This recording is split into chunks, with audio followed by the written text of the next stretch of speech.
नमस्कार साथियों, स्वागत है आपका चैनल पर। मैं हूं संजय नामदेव और आज हम पढ़ने जा रहे हैं प्रश्न बैंक विषय हिंदी कक्षा 11वीं आरोह 1 और काव्य खंड। साथियों, मैं आपको बताऊं कि यदि आप अपने चैनल पर नए हैं तो हमारे चैनल को सब्सक्राइब कीजिए, लाइक कीजिए और वीडियो पसंद आए तो दोस्तों के साथ जरूर शेयर कीजिए। यहाँ इकाई 1 आरोह काव्य खंड की हम आपसे बात कर रहे हैं। ये जो हमारी इकाई है इसके लिए 17 अंकों के इसके लिए आवंटित किए गए हैं और वस्तुनिष्ठ प्रश्न जो है 6 होंगे, 6 नंबर के होंगे। 2 अंक के 2 प्रश्न होंगे, 3 नंबर का 1 प्रश्न होगा और 4 नंबर का 1 प्रश्न होगा। इस प्रकार कुल प्रश्न की संख्या 4 होगी। आइए हम चलते हैं आगे की ओर।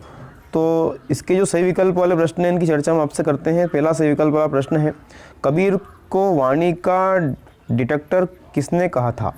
तो कबीर को वाणी का डिटेक्टर कहा था हजारी प्रसाद द्विवेदी जी ने। इसका ब वाला उत्तर सही हो जाएगा। प्रकृति के चितेरे कवि हैं, प्रकृति के चितेरे कवि हैं सुमित्रानंदन पंत। अ वाला ऑप्शन इसका सही होगा।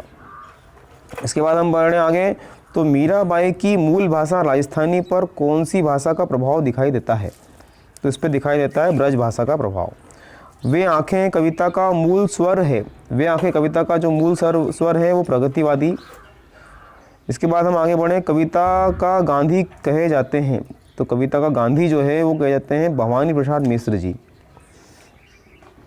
छठा है, पंत ने कविता के लिए चित्र भाषा संबंधी विचार प्रस्तुत किए।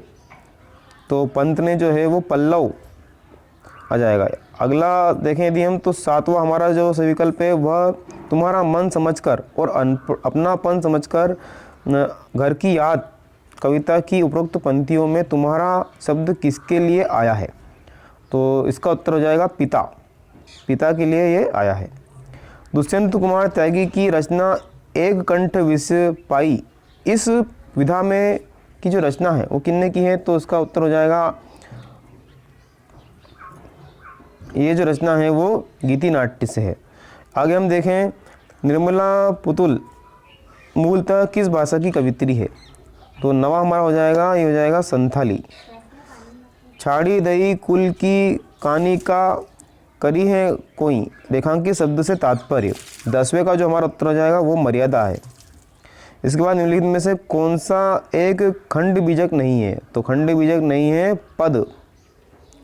अंतिम सही विकल्प हमारा जो है वो 12वां, जिस प्रकार आत्मा के मुक्त अवस्था ज्ञान दशा कहलाती है उसी प्रकार हृदय की मुक्त अवस्था रस दशा कहलाती है। उपरोक्त कथन किसका है?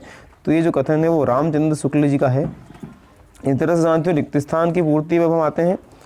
ये भी हमारे 1 अंक के प्रश्नों में आते हैं। कबीर की एकमात्र रचना, तो जो कबीर की एकमात्र रचना रिक्त स्थान है जो 3 भागों साखी सबद रमेनी में विभक्त है। जो रिक्त स्थान की पूर्ति में आ जाएगा बीजक। कबीर के अनुसार परमात्मा है, तो परमात्मा एक है। मीरा के गुरु रिक्त स्थान थे, मीरा के गुरु थे रैदास। आरोह में संकलित मीरा के पद रिक्त स्थान से लिए गए हैं, तो इसमें लिए गए हैं मीरा मुक्तावली। हिंदी कविता में प्रकृति को पहली बार प्रमुख विषय बनाने का श्रेय रिक्त स्थान को दिया जाता है, तो वो है पंत जी।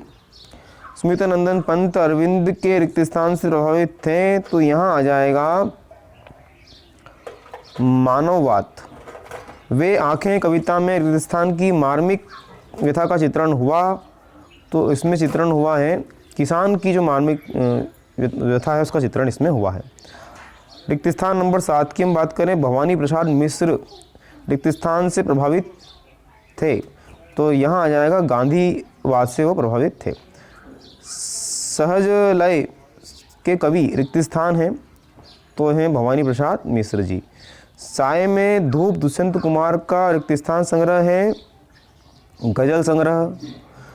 नगाड़े की तरह बजते थे हैं शब्द रिक्त स्थान की रचना है, तो ये रचना है निर्मला पुतुल, निर्मला पुतुल इसमें आ जाएगा। घर की याद कविता में कवि के पिता रिक्त स्थान का पाठ करते हैं, तो वो करते हैं गीता का पाठ। सतपुड़ा के घने जंगल रिक्त स्थान की कविता है, तो इसमें आ जाएगा भवानी प्रसाद मिश्र जी की कविता है। सत्य सत्य की बात कर लेते हैं आप। मीराबाई की भक्ति दाम्पत्य भाव की है, सत्य है। कबीर ब्रज भाषा के कवि हैं, ये असत्य है। कबीर ने बाहरी आडंबरों का विरोध किया है, सत्य है। मीरा की मूल भाषा राजस्थानी पर अवधी भाषा का प्रभाव है, असत्य है। पंत जी की ताज कविता छायावादी है, असत्य है। किसान की गाय का नाम उजरी है, सत्य है। सूर्य का स्वागत का संग्रह दुष्यंत कुमार त्यागी का है, सत्य है। इसी प्रकार निर्मला पुतुन का संबंध झारखंड से है, ये भी सत्य है। अब आगे हम चलते हैं सही जोड़ी की ओर। सही जोड़ी का पहला जो ऑप्शन है गीत फरोश, तो गीत फरोश जो है वो हो जाएगा भवानी प्रसाद मिश्र जी का, ब वाला ऑप्शन हो जाएगा। युगवाणी, युगवाणी है सुमित्रा नंदन पंत जी का, स वाला। छोटे छोटे सवाल दुष्यंत कुमार त्यागी। अपने घर की तलाश निर्मला पुतुन। राजस्थानी भाषा मीराबाई। इसके बाद में सधुक्कड़ी जो है वो कबीर जी का है। इसके बाद में संथाली है निर्मला पुतुल का। और खड़ी बोली, तो खड़ी बोली है राम नरेश त्रिपाठी जी की। एक वाक्य में उत्तर लिखिए। तो कबीर भक्ति काल के अंतर्गत निर्गुण भक्ति की कौन सी काव्य धारा के कवि हैं? पहले वाले का हम यदि बात करें तो वह हैं ज्ञानाश्रयी, ज्ञानाश्रयी के वो कवि हैं। मीरा ने अपना आराध्य किसे माना? तो मीरा ने अपना आराध्य जो माना वो श्री कृष्ण को माना है। मीरा के लिए विष का प्याला किसने भेजा था? तो मीरा के लिए विष का प्याला राणा ने भेजा था। यहाँ मैं आपको बीच में बता दूं कि मैं प्रत्येक प्रश्न के उत्तर आपको बताऊंगा। इस भाग में आपको कोई वस्तुनिष्ठ प्रश्न ही नहीं बल्कि पूरे 2 नंबर, 3 नंबर के, 4 नंबर के प्रश्न भी आपको पूरे बताए जाएंगे। इसलिए वीडियो में आप अंत तक बने रहें और देखते रहें, समझते रहें। राम नरेश त्रिपाठी किस युग के कवि हैं? चौथा वाला हमारा है, तो वो है पूर्व छायावादी युग के वो कवि हैं। अगला है हिंदी साहित्य में बाल साहित्य के जनक कौन माने जाते हैं? तो इसमें हमारा आ जाएगा द्विवेदी। कौन से? द्विवेदी युग आ जाएगा इसमें।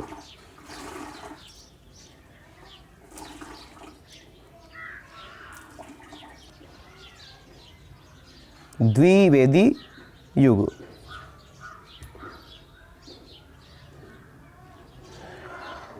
फिर 5वां हो गया, छठा है वानर नामक बाल पत्रिका का संपादन किसने किया?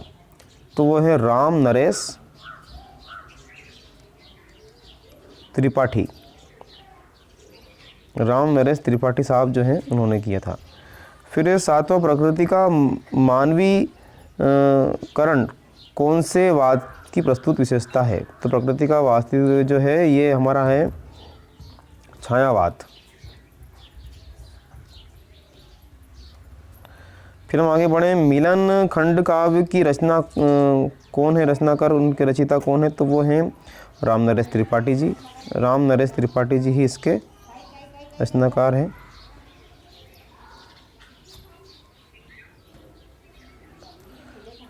नवाए घर की याद कविता में कौन किसको याद कर रहा है? तो इसमें एक जो पुत्र है, पुत्र अपने परिवार को याद कर रहा है। मीरा की प्रेम रूपी बेल कौन सा फल आया है? तो वो आनंद है, इसमें आ जाएगा आनंद।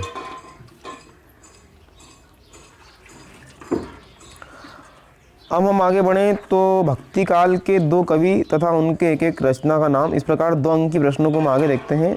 यहाँ पे 2 अंक की प्रश्न, 3 अंक की प्रश्न, इस पूरे इस खंड का हम आपको सॉल्यूशन बताने वाले हैं, इसलिए आप बहुत ध्यान से देखते रहें और समझते रहें। भक्ति काल के 2 कवि और एक एक रचना की चर्चा हम आपसे करें तो कवि और रचना रामानंद राम आरती, तुलसीदास रामचरितमानस, कबीरदास बीजक साखी। अगला प्रश्न रीतिकाल के 2 कवि तथा उनकी एक एक रचना का नाम। तो यहाँ पे कवि और उनकी रचना है बिहारी सई, बिहारी जी की केशव दास, रामचंद्रिका, मतीराम, फूलमंजरी, सेनापति, कवित्र रत्नाकर, भूषण, शिवा भवानी, पद्माकर, जगत विनोद, देव, रस विलास व घनानंद सुजान सागर। तीसरा प्रश्न है भारतेंदु युग के किन्हीं दो कवियों तथा उनकी रचना के नाम। तो कवि है अंबिका दत्त व्यास, कंसवत, गुरुभक्त सिंह, नूरजहां। इसी प्रकार द्विवेदी युग की इन दो कवियों के नाम, उनकी रचनाओं के नाम बताइए। तो कवि नाथुराम शर्मा, अनुराग रत्न, हरिओत, प्रिय प्रवास। छायावाद के दो कवि तथा उनकी रचना के नाम। तो छायावाद के दो कवि जयशंकर प्रसाद कामायनी, सुमित्रानंदन पंत, लोकातंत्र, सूर्यकांत त्रिपाठी निराला, राम की भक्ति पूजा और महादेवी वर्मा का है दीप शिखा। प्रगतिवाद के दो कवि तथा उनकी एक एक रचना का नाम लिखे। तो प्रगतिवाद के दो कवि सूर्यकांत त्रिपाठी निराला, गुरुमुत्तर रामधारी सिंह दिनकर, कुरुक्षेत्र, पवन प्रसाद मित्र, गीत फरोश और बाल कृष्ण शर्मा नवीन का उर्मिला। इस प्रकार प्रयोगवादी वादी कवि की बात करें तो गजानन माधव मुक्तिबोध, चांद का मुंह टेढ़ा, यज्ञ, बावरा हरे अहेरी, सूर्यकांत त्रिपाठी निराला, कुरुमुत्ता। इसी प्रकार भवन प्रसाद मित्र का गीत फरोश। भक्ति काल की दो प्रमुख प्रवृत्तियाँ बताइए। नाम का महत्व, कीर्तन भजन आदि के रूप में भगवान का गुरु सभी का गुण सभी शाखाओं कवियों में पाया है। सभी कवियों ने अपने अपने इष्ट देव के नाम का स्मरण किया। गुरु का महत्व, इस काल में गुरु का महत्व ईश्वर के समान या उससे बढ़कर बताया गया। रीति काल के दो प्रमुख प्रवृत्तियाँ, लक्षण, ग्रंथों की प्रधानता, इस प्रकार संगारिता। आगे देखें तो भारतेंदु युग की दो प्रमुख प्रवृत्तियाँ, राष्ट्र प्रेम का भाव, जनवादी विचारधारा। इसी प्रकार द्विवेदी युग की दो रचना, रंग में भंग, जयदत्त और पंचवटी और स्वप्न। छायावाद की दो प्रमुख प्रवृत्तियाँ बताइए। तो नारी सौंदर्य और प्रेम चित्रण, प्रेम प्रकृति प्रेम, राष्ट्रीय सांस्कृतिक जागरण और रहस्यवाद। प्रगतिवाद की दो प्रवृत्तियाँ, क्रांति विरोध, मानवतावाद का स्वर, नारी भावना, सामाजिक जीवन का यथार्थ चित्रण। प्रयोगवादी की दो प्रमुख प्रवृत्तियाँ बताइए। तो तार सप्तक के कवि, इसके बाद में दूसरे तार सप्तक के कवि, तीसरे तार सप्तक के कवि। इसे आप वीडियो को रोक करके लिखेंगे ताकि वीडियो बड़ा ना हो, इसमें थोड़ा स्क्रॉल करके बताने का प्रयास करूँगा। कबीर ने संसार को पागल क्यों कहा। तो कबीर ने संसार को पागल कहा, इसे आप देखिए। मानव शरीर का निर्माण किन 5 तत्वों से हुआ है। तो मानव शरीर का निर्माण अग्नि, वायु, पानी, मिट्टी, आकाश। मीराबाई की कृष्ण उपासना किस रूप में करती थी और वह रूप कैसा है। तो यहाँ पे इसका उत्तर दिया गया है, वीडियो को रोक करके लिखेंगे आप। पथिक कविता में कवि का मन कहाँ विचरता चाहता है। पथिक कविता मन बादल पर बैठकर नील गगन में चढ़ना चाहता है। किसान के बैलों की जोड़ी की कुर्की किसने और क्यों करवा दी। महाजन ने करवा दी। आओ मिलकर बचाएं कविता की में कवित्री ने बच्चों और बड़ों के लिए क्या बचाने का चाहती है, इसे देखिए आप। इसी तरह हमारे 75 शब्दों वाले शब्द के जो प्रश्न हैं बड़े वाले, उनको देखते हैं। कवि ने के आरंभ अज्ञानी गुरुओं की शरण में जानने पर शिष्यों की क्या गति होती है। कबीर की दृष्टि में ईश्वर एक है, अपने इस तथ्य की पुष्टि के लिए उन्होंने क्या क्या तर्क दिए, इस प्रश्न का उत्तर देखिए आप। इसी तरह लोग मीरा को बावरी क्यों कहते हैं। पथिक कविता में कवि की ने सागर तट पर सूर्योदय वर्णन किस रूप में किया, इसका उत्तर देखिए। आगे देखें, वे आंखें कविता में कवि ने किसान की पीड़ा का जिम्मेदार किन्हें बताया है। घर की याद कविता में कवि ने पिता के व्यक्तित्व की कौन सी विशेषताओं का चित्रण किया। ना हो कमीज तो पाँव से पेट ढक लेंगे, यह लोग कितने मुनासिब हैं इस सफ़र के लिए। उपरोक्त शेर में कवि आम जनता को कौन सी प्रवृत्ति की ओर इंगित करना चाहता है, इसका उत्तर भी आपको इस तरह से। साथियों, पूरे प्रश्नों के उत्तर आपको मैं इस तरह बता पाऊँगा और वीडियो को अंत तक देखें। इस भाग के प्रत्येक प्रश्न के उत्तर आपको यहाँ मिलेंगे। कबीर अथवा मीरा का साहित्यिक परिचय निम्न बिंदु के आधार पर दीजिए। 2 रचनाएं, भाव पक्ष, कला पक्ष और साहित्य में स्थान। तो कबीर है हमारे, इनकी रचनाएं, साहित्यिक परिचय के बाद में साहित्य में स्थान। इसी प्रकार मीराबाई की रचना, साहित्य में स्थान, भाषा शैली, साहित्य में स्थान हो गया। अब आप आइए राम नरेश त्रिपाठी या सुमित्रानंदन पंत। तो राम नरेश त्रिपाठी जी की प्रमुख रचनाएं, काव्यखंड, भाषा शैली, साहित्य में स्थान। सुमित्रानंदन पंत जी की रचनाएं, काव्य, नाटक, उपन्यास, कहानियाँ व संस्मरण। काव्यगत विशेषताएं, साहित्य में स्थान। आगे बढ़े हम तो भवानी प्रसाद मिश्र और दुष्यंत कुमार त्यागी। तो भवानी प्रसाद मिश्र जी को देखिए, काव्यगत विशेषताएं, साहित्य में स्थान। और इसी प्रकार दुष्यंत कुमार त्यागी जी की रचनाएं, उपन्यास, भावपक्ष, साहित्य में स्थान। अगला जो हमारा प्रश्न हो जाएगा, निम्नलिखित पद्यांश का संदर्भ प्रसंग सहित भावार्थ लिखिए। तो हमारा पहला है हम तो एक एक करी जाना। इस वाले का देखें हम यदि तो संदर्भ, प्रस्तुत पद्यांश आरोह भाग 1 में संकलित पदों से अवतरित किया गया है। इसके रचयिता निर्गुण परंपरा के सर्वश्रेष्ठ कवि महात्मा कबीरदास जी हैं। प्रसंग इसी तरह से और इसकी व्याख्या। आगे हम चलें यदि तो पग घुंघरू बांध मीरा नाची, मैं तो मेरे नारायण सु अपाही हो गई साथी। इस तरह से इसका प्रस्तुत पद्यांश और प्रसंग, व्याख्या,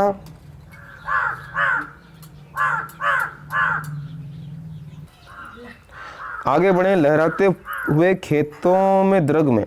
इसको देखें तो प्रस्तुत काव्यांश प्रगतिवादी कवि स्वतंत्र पंत द्वारा रचित कविता वे अस्त्र से अवतरित।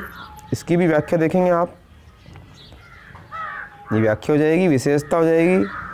यदि स्पीड ज़्यादा हो तो आप इसको उसकी स्पीड कम करके भी आप इसको देख सकते हैं और वीडियो को रोक करके इसका स्क्रीनशॉट लेकर के आप लिख सकते हैं। चौथा वाला हमारा है मैं मजे मुँह, सही है। इसका भी संदर्भ, खुदा नहीं ना सही आदमी खया भी सही। प्रस्तुत पंक्तियाँ दुष्यंत कुमार त्यागी गजल से ली गई है। फिर छठा हमारा नाचने के लिए खुला आंगन। नाचने के लिए खुला आंगन जो हमारा है, इसको देखें संदर्भ सहित, व्याख्या, प्रसंग सहित। इस तरह से साथियों हमारा जो आज का भाग है काव्यखंड वाला आरोह भाग 1 समाप्त हुआ। अगले भाग में बहुत जल्दी हम आपसे मिलेंगे, तो बने रहिए चैनल पर। यदि वीडियो पसंद आता है दोस्तों के साथ शेयर जरूर कीजिए। बहुत बहुत धन्यवाद।